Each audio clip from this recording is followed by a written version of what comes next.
څوک غواړي چې دنیا کې هم کامیاب شم او آخرت کې هم کامیاب شم، نو هغې ته پکار دی چې 3 کارونه به کوي.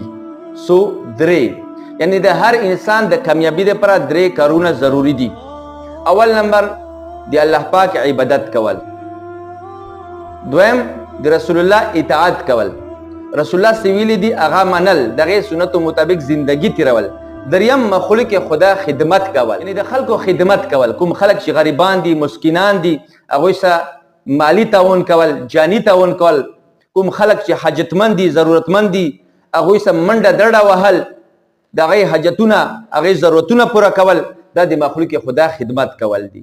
نو څوک وایي چې دنیا او آخرت کې کامیاب شم، هغې ته پکار دي چې 3 کارونه به کوي: د الله تعالی عبادت، د رسول الله اطاعت او د مخلوق خدا خدمت کول. نو دا کس په دنیا کې هم کامیاب شي او آخرت کې به هم کامیاب. الله پاک په داسې کس ته دنیا کې د چین، د سکون، د اطمینان، د راحت والا زندگی وي.